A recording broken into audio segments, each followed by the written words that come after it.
Hello everyone. Welcome to Upanishad invest डेमी। तो आज के इस वीडियो में हम लोग बात करेंगे मल्टी टाइम फ्रेम एनालिसिस के ऊपर कि टेक्निकल एनालिसिस के अंदर मल्टी टाइम फ्रेम एनालिसिस क्या होता है और क्यों वो इम्पोर्टेंट है, क्यों एक स्विंग ट्रेडर के लिए या फिर इन्वेस्टर के लिए। मतलब मैं जो आज कॉन्सेप्ट डिस्कस करूंगा वो इन्वेस्टर्स भी उसको अप्लाई कर सकते हैं अपने इन्वेस्टिंग जर्नी में। और कुछ एग्जांपल्स आपके साथ डिस्कस करूंगा और सम एक्सटेंडेड स्टॉक्स की मैं आपको बताऊंगा कि कैसे एक जो स्टॉक है वो जब एक्सटेंड होता है तो अगर उसमें हम लोग बाइंग करते हैं या फिर उसमें हम लोग इन्वेस्टमेंट करते हैं तो क्यों एक हमारे लिए लो प्रोबेबिलिटी सेटअप बन जाता है, उसके ऊपर मैं बात करूंगा।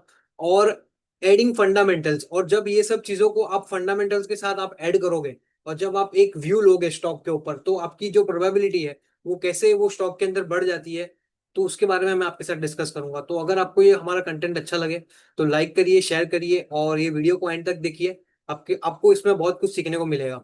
तो सबसे पहले जब भी मैं टाइम फ्रेम की बात करता हूँ तो अगर मैं आपको एक एग्जांपल दूं तो जो स्टॉक होता है उसके अंदर टाइम फ्रेम, अभी ये टाइम फ्रेम का कॉन्सेप्ट क्यों इंपॉर्टेंट है इसके बारे में मैं आपके साथ बात करूंगा कि जब भी हम एक स्टॉक को एनालाइज करते हैं या जब भी हम एक स्टॉक को ट्रेड करते हैं, अभी बहुत सारे लोग क्या करते हैं या फिर क्या सबसे बड़ी गलती करते हैं कि वो लोग ब्रेकआउट स्टॉक्स ढूंढेंगे, स्टॉक को एंट्री करेंगे, फिर वो स्टॉक जब नीचे आएगा तो वो लोग को समझेगा नहीं कि यार जो स्टॉक है उसमें मैंने मतलब उसके अंदर मैंने ब्रेकआउट ट्रेड लिया, मतलब मैंने जो एनालिसिस किया था सब एनालिसिस करने के बाद भी जो स्टॉक है वो क्यों फेल होता है। तो एक तो जो है वो प्रोबेबिलिटी की बात आती है कि जो स्टॉक है वो उसकी हर एक चीज की प्रोबेबिलिटी है, 50-50% बोलो या 80% बोलो, 90% बोलो। लेकिन जब हम टाइम फ्रेम को, जब वो स्टॉक, जो रिटेल इन्वेस्टर्स है वो ये नहीं देखते कि जब भी जो स्टॉक है उसके अंदर आप क्या कर रहे हो, आप डेली टाइम फ्रेम पे जाके आप ट्रेड कर रहे हो या फिर उसके अंदर इन्वेस्टमेंट कर रहे हो कि जो स्टॉक है अभी यहाँ से ब्रेकआउट देगा।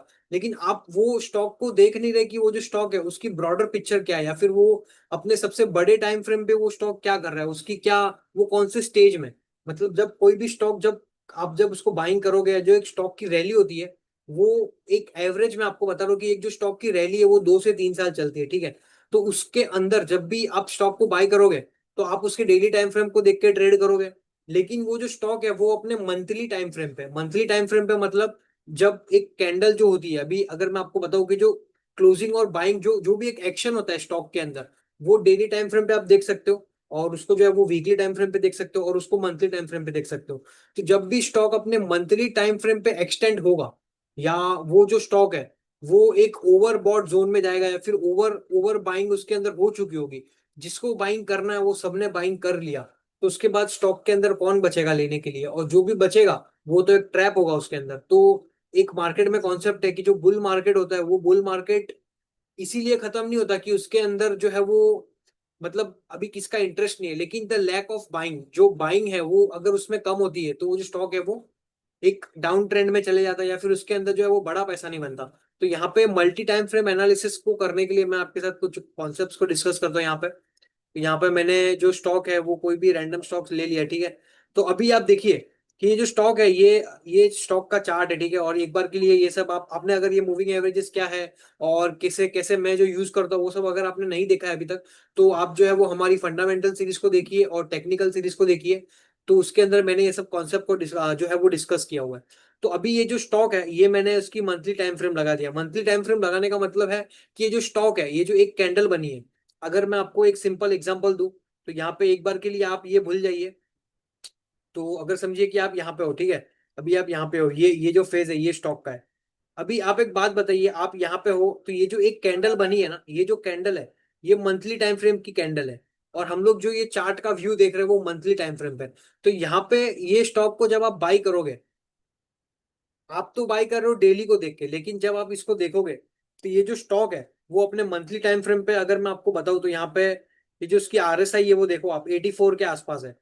तो इस केस में क्या होता है कि जब भी स्टॉक में आप एक्सटेंडेड मंथली टाइम फ्रेम पे, जब आप जो स्टॉक अपने मंथली टाइम फ्रेम पे बहुत एक्सटेंडेड है तो वो टाइम पे अगर आप उसमें बाइंग करोगे तो उसके अंदर क्या होगा पता है, ये देखो स्टॉक के अंदर ये स्टॉक ऊपर जाएगा, ठीक है, थोड़ा आपको मूवमेंट देगा। अगर मैं इसको यहाँ पे प्ले आउट करूँ तो चलिए, ये आपके सामने प्ले हो रहा है, ये देखिए अभी ये जो स्टॉक ने क्या किया पता है। ये जो स्टॉक है, आप समझिए आप डेली टाइम फ्रेम पे गए, ठीक है। आप डेली टाइम फ्रेम पे गए और स्टॉक को आपने फाइंड आउट किया कोई भी रीजन से, और जो स्टॉक है वो यहाँ पे आपने ब्रेकआउट ले लिया। अभी यहाँ पे आपने ब्रेकआउट स्टॉक ले लिया, ठीक है। अभी अगर मैं इसको फिर से अगर इसको मैं सिलेक्ट करके रिप्ले करता हूँ तो यहाँ पे देखिए ये जो स्टॉक है आपने सोचा कि ये ब्रेकआउट प्ले होगा। क्यों प्ले होगा? मल्टी ईयर टाइम फ्रेम पे गया हुआ है स्टॉक, और यहाँ पे आपने सिंपली बाइंग किया। यहाँ पे आप देखो स्टॉक क्या कर रहा है, अपने आरएसआई डेली में तो 53 के आसपास है, तो वहां पे आपको लग रहा है कि स्टॉक एक अच्छे अच्छे ट्रेंड में। लेकिन ये आप मंथली टाइम फ्रेम देखो, यहाँ पे जब आप देखोगे तो ये ऑलरेडी स्टॉक अपने सभी मूविंग एवरेजेस से ऑलरेडी एक्सटेंडेड है। अगर मैं इसको आपका एकदम सिंपल बेसिक समझाऊं तो ये देखिए स्टॉक 90% एक्सटेंडेड है अपने 21 और 13 मूविंग एवरेजेस पे मंथली टाइम फ्रेम पे। तो यहाँ पे जब ऐसा कोई एक एक्शन बनेगा या फिर सिनारियो बनेगा तो वो स्टॉक के अंदर जो प्रोबेबिलिटी है वो कम हो जाएगी। प्रोबेबिलिटी कम होने का मतलब क्या पता है? अगर समझिए एक जो लेक है, ठीक है, एक लेक के अंदर उसकी कैपेसिटी है, समझिए कि 1 लीटर पानी की। 1 लीटर पानी, एक एग्जांपल ले लो कि एक बॉटल है, उसके अंदर जो पानी की कैपेसिटी है वो 1 लीटर की है। अगर समझिए उसके अंदर आपने 900 ml पानी डाल दिया ऑलरेडी, तो उसकी जो प्रोबेबिलिटी है वो कितनी बच गई अभी? उसके अंदर सिर्फ या तो 100 100 ml पानी और आएगा। तो वो टाइम पे उसकी प्रोबेबिलिटी नहीं है इतनी, क्यों? ठीक है, सिर्फ 100 ml पानी आ पाएगा। तो सेम थियरी को आप यहाँ पे अपनाइए कि जब भी स्टॉक अपने मंथली टाइम फ्रेम पे, अपने बड़े पिक्चर पे, जब ये देखो, ये अभी यहाँ पे स्टॉक देखो ऑलरेडी 82 आरएसआई के आसपास है अपने मंथली टाइम फ्रेम पे। ये कुछ एक बेसिक कॉन्सेप्ट आपके साथ डिस्कस करो कि 82 मंथली टाइम फ्रेम पे जब आरएसआई होगा और यहाँ पे आप उसको बाइंग करोगे, तो कैसे जो इन्वेस्टर है वो यहाँ पे बच सकता है? अभी यहाँ पे देखिए ये जो स्टॉक है ये क्या कर रहा है, ये फिर स्टॉक कुछ नहीं कर पाएगा, ये मतलब यहाँ पे साइडवेज हो जाएगा। ठीक है, ये ऐसे स्टॉक्स में क्या होता है, फेज जो होता है वो स्टॉक, अगर उसके फंडामेंटल अच्छे है ना तो वो स्टॉक या तो साइडवेज होगा, और अगर कंपनी ने थोड़ा भी गाइडेंस में मिसमैच हुआ, अगर उसकी अर्निंग्स इतनी अच्छी नहीं आई, तो स्टॉक जो है वो आपको फिर वो जो भाव आपने दिया है वो भाव फिर से नहीं आएगा। तो ये देखो ये रिप्ले हो रहा है, मतलब स्टॉक जो है वो मैं आपको प्ले कर रहा हूँ सिनेरियो की, कैसे देखो अभी यहाँ पे ऑलमोस्ट स्टॉक अपने 1900 से देखिए कहाँ पे आ चुका है, स्टॉक ऑलमोस्ट 50% डाउन है। तो ये होता है कि जब भी आप जो बड़े टाइम फ्रेम पे अभी जो भी सिनेरियो देखो, अभी यहाँ पे अगर आप देखोगे तो ये जो स्टॉक है यहाँ पे देखो, ये एक फिर से इसने भी एक बार के लिए, मैं यहाँ पे अगर मैं हटा दूं इसको, तो ये देखिए एक बार के लिए इसको देखिए आप, यहाँ पे देखो मंथली टाइम फ्रेम पे स्टॉक ओवर सोल्ड था 90 के ऊपर आरएसआई मंथली टाइम फ्रेम पे। स्टॉक के अंदर कितना भी फंडामेंटल अच्छा हो, स्टॉक एक बार साइडवेज होगा ही होगा। फिर से स्टॉक देखो कहाँ से 900 से कहाँ पे आ गया, ये 500 पे आ गया। फिर ये स्टॉक गया ऊपर। अभी यहाँ पे देखो ये जो स्टॉक है अपने फिर से 82 85 के आसपास आया, और स्टॉक ने क्या किया, साइडवेज दिखाया। फिर स्टॉक ऊपर की रैली करता है, लेकिन स्टॉक सस्टेन नहीं करता। क्यों? क्योंकि अपने मंथली टाइम फ्रेम पे ऑलरेडी आरएसआई 90 के ऊपर है, तो स्टॉक ऑलरेडी ओवरबॉट है। और यहाँ पे अभी ये जो फेज है ना, अभी यहाँ पे ये जो फेज है, अभी ये जो फेज है ना, ये क्यों एक्सटेंडेड नहीं है पता है? क्योंकि अभी देखो अभी इसकी आरएसआई क्या है पता है? अभी इसकी मंथली आरएसआई 49 के आसपास है, ठीक है। अपने वीकली, अपने मंथली मूविंग एवरेजेस के आसपास आ गया ये स्टॉक, अपने वीकली मूविंग एवरेजेस के भी ऑलमोस्ट आसपास आ गया। लेकिन अभी भी ये जो स्टॉक है वो मोमेंटम में नहीं है। मतलब ये आपको एग्जांपल बता रहा हूँ कि क्यों ये स्टॉक अपने मोमेंटम में नहीं है। ये आप सिंपल इसके, जब आप इसके ये सब एनालिसिस करोगे तो अभी देखो ये जो ट्रेंड लाइन आपके सामने मैंने ड्रॉ किया हुआ है, तो यहाँ पे ये जो स्टॉक है अभी एक साइडवेज रेंज के अंदर है, तो इसके अंदर कोई फंडामेंटल इतना अच्छा ट्रिगर नहीं है। लेकिन मैं आपको बता रहा हूँ कि कैसे आप जो है वो मल्टी टाइम फ्रेम एनालिसिस करते हो, तो आपको किस तरीके जो स्टॉक है वो आपको हेल्प करता है। अभी जब भी आप स्टॉक को बाइंग करोगे, ठीक है, तो अगर आपने समझिए, अगर आप अगर समझिए कि कोई भी रीजन से आप यहाँ पे एंट्री कर गए स्टॉक के अंदर, फॉर वॉट एवर रीजन, आपने कोई न्यूज देखा, आपने फंडामेंटल देखा और आप यहाँ पे एंट्री कर दिए, तो स्टॉक देखो यहाँ पे, यहाँ से यहाँ कितनी जर्नी किया, सिर्फ 20%। लेकिन अगर इसी उसी कंपनी के अर्ली स्टेज में आप होते, जो अर्ली स्टेज है वो यहाँ पे है, तो देखिए 225% है। तो हमको ये अर्ली स्टेजेस, हर एक स्टॉक के अंदर साइकिल होती है, हर एक सेक्टर के अंदर साइकिल होती है। वो साइकिल के अंदर अगर आप अर्ली स्टेज के मोमेंटम में आप स्टॉक के अंदर एंट्री करते हो, तो आपके जो स्टॉक्स के रिटर्न है, आपके return 100 times, 200 times, 300 times, 400 times भी होते हैं। और उसको हम इसी तरीके से प्ले कर सकते हैं कि हमको वो समझना है वो साइकिल, जो स्टॉक है वो कौन से साइकिल में, वो जो स्टॉक है वो कौन से सिनेरियो में, वो जो इंडस्ट्री है वो कौन से फेज में चल रही है। तो अगर ये सब आपको और भी इन डिटेल में आपको अगर जानना हो, तो हमारा जो उपनिषद इन्वेस्टमी का जो स्टॉक मार्केट का मेंटरशिप प्रोग्राम है, उसके अंदर हम लोग जो है वो और इन डिटेल में, इन डेप्थ में डिस्कशन करते हैं स्टॉक्स के ऊपर, सेक्टर्स के ऊपर। और यहाँ पे ये जो प्रोग्राम है वो लाइव प्रोग्राम होता है। मतलब इसमें इसमें क्या होता है कि हम लोग जो है वो लाइव इंटरेक्शंस करते हैं आपके साथ, और उसके अंदर हम लोग स्टॉक्स और सेक्टर्स और ये सब डिस्कस करते हैं, कैसे आपको जो है वो मोमेंटम प्ले अलग रखना है, कैसे आपको स्विंग ट्रेडिंग अलग रखना है, कैसे आपको इन्वेस्टिंग के जो स्टॉक्स है उसको अलग रखना है, और कैसे आपको एक आपके पोर्टफोलियो में अल्फा जनरेट करना है। तो और टेक्नो फंडा एनालिसिस है, बहुत सारे कॉन्सेप्ट जो है वो मैंने इसके अंदर डिस्कस किए हुए हैं।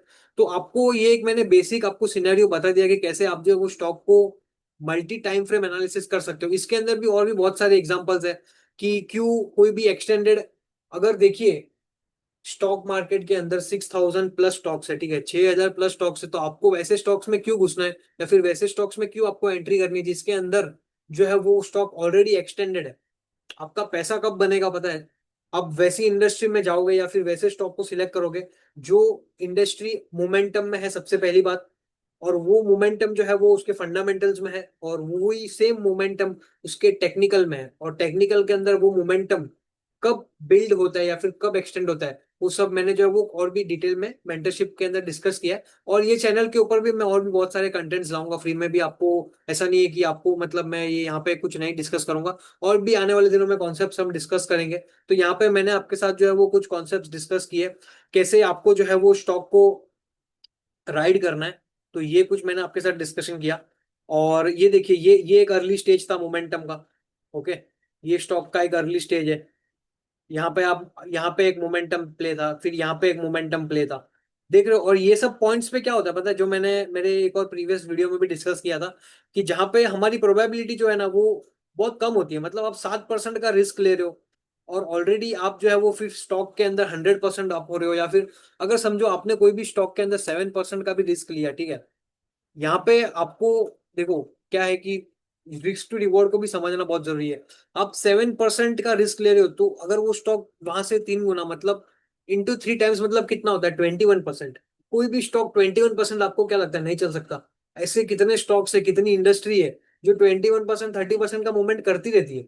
और इसीलिए मैं बहुत सारे ऑप्शन ट्रेडर्स को भी बोलता हूँ कि आप लोग जो है वो ऑप्शन ट्रेडिंग करिए, ठीक है, लेकिन उसको उसके ऊपर आप स्केल नहीं कर पाओगे। आपको जो है वो फंडामेंटल टेक्निकल, आपको जो है वो कैश ट्रेडिंग के अंदर या फिर स्विंग ट्रेडिंग के अंदर आना ही पड़ेगा। तो यहाँ पे अगर वो स्टॉक 21% भी मूव करता है, तो आपका 1:3 का जो रिस्क टू रिवॉर्ड रेशियो है वो ऑलरेडी अचीव हो चुका है। और वो जो स्टॉक है वो वहां से कितना गया, 100%। और इसमें और भी मैंने आपके साथ डिस्कशन किया हुआ कि कैसे हम लोग जो है वो, अगर वो स्टॉक 20-30% मूव करता है, तो हम लोग जो है वो ट्रेल करते हैं 21 मूविंग एवरेजेस से। तो यहाँ पे देखो, ये जो स्टॉक है उसने अपनी 21 डे की मूविंग एवरेज अभी तक ब्रेक नहीं की, ठीक है। तो ये स्टॉक को हम लोग ने एक्चुअली में राइड किया था, और यहाँ पे हमारी कुछ एंट्री एग्जिट यहाँ पे हुई थी, ये वाले फेज पे। यहाँ पे शायद यहाँ पे हम लोग ने एग्जिट किया था इसको 1,700 के आसपास। तो कैसे हम लोग ने जो है वो ये स्टॉक को स्विंग प्ले में ऑलमोस्ट 142% का रिटर्न लिया। और ये जो ट्रेड है वो ऑलमोस्ट 1-1.5 साल चला था, मतलब हम लोग ने उसको, ये ट्रेड को 1 साल तक रखा। और उसके अंदर जो रिटर्न है वो कितना आया पता है आपको, 147 या फिर 100%। अगर एग्जांपल मैं आपको दूं, तो 100% जब उसको आप 7% से डिवाइड करोगे, तो आपका 14, मतलब 1:14 का रिस्क लिया है। तो इस तरीके से आपको जो है वो एनालिसिस करना है, और आपको जो है वो स्टॉक सिलेक्शन करना है। स्टॉक सिलेक्शन के भी मैं आपके साथ वीडियो डिस्कशन करूंगा कि कैसे आपको स्टॉक को सिलेक्ट करना है, कैसे मोमेंटम प्ले को करना है, और कैसे अगर वो स्टॉक नहीं चल रहा है तो आपको उसके अंदर एग्जिट कर देना है। मतलब ऐसा नहीं कि कोई स्टॉक ने हमको मोमेंटम प्ले दिखाया कि वो स्टॉक मोमेंटम में आने वाला है, लेकिन वो मोमेंटम उसके अंदर आ ही नहीं रहा है और आप उसको लेके बैठे हो, तो भाई दूसरा सेक्टर है, दूसरे सेक्टर में जाओ, दूसरे स्टॉक में जाओ। 6,000 स्टॉक्स है। तो इस तरीके से आपको जो है वो मल्टी टाइम फ्रेम एनालिसिस करना है कि कैसे आपको, मैंने आपको बताया कि मंथली टाइम फ्रेम पे उस स्टॉक को एक्सटेंडेड है, तो वहां पे उसका कोई भी चांस नहीं बनेगा। देखो, ऐसा ऐसा स्टॉक होगा जो मंथली टाइम फ्रेम में 1995 जो RSI है वो होने के बाद भी वहां से डबल हो जाए, लेकिन जो उसकी प्रोबेबिलिटी है ना वो बहुत कम होती है। वो सिर्फ 5%, 10%, 10 में से कोई दो स्टॉक होंगे जो चलेंगे, लेकिन वो 2% की प्रोबेबिलिटी पे तो हम लोग काम नहीं करेंगे ना, हम लोग तो 80% प्रोबेबिलिटी पे काम करते हैं। तो यहाँ पे मैंने आपके साथ डिस्कस किया, और मिलता हूँ मैं आपको एक नेक्स्ट वीडियो में। अगर आपको ये हमारा कंटेंट अच्छा लगे तो आप ये वीडियो को लाइक करिए, शेयर करिए और सब्सक्राइब करिए, और कमेंट में आप लिखिए कि आपको कौन से और भी कॉन्सेप्ट डिस्कस करना है, किस तरीके से आपको, कहाँ पे आपको प्रॉब्लम आ रही है, वो आप मेंशन करिए। तो उसके ऊपर मैं वीडियो बनाऊंगा, तो आपकी जो ट्रेडिंग जर्नी है वो और भी इजी होगी। और आपको जो है वो क्यों स्विंग ट्रेडिंग करना है वो भी मैंने आपको बता दिया, कि इसके अंदर हजारों स्टॉक्स होते हैं, हजारों सेक्टर्स है, हर एक सेक्टर के अंदर 30%, 50% के मूव हर महीने 2 महीने आते रहते हैं। हमको क्या करना है, हमको वैसे सेक्टर्स ढूंढने हैं जिसके अंदर मोमेंटम है, और उसके अंदर टेक्निकल्स अच्छे हैं, उसके फंडामेंटल अच्छे हैं। इसको कंबाइन करना है और एक 10-15 स्टॉक का पोर्टफोलियो बना के मोमेंटम को राइड करना है। एक सिंपल कॉन्सेप्ट है ये। तो मिलता हूँ मैं आपको नेक्स्ट वीडियो में। Thank you everyone.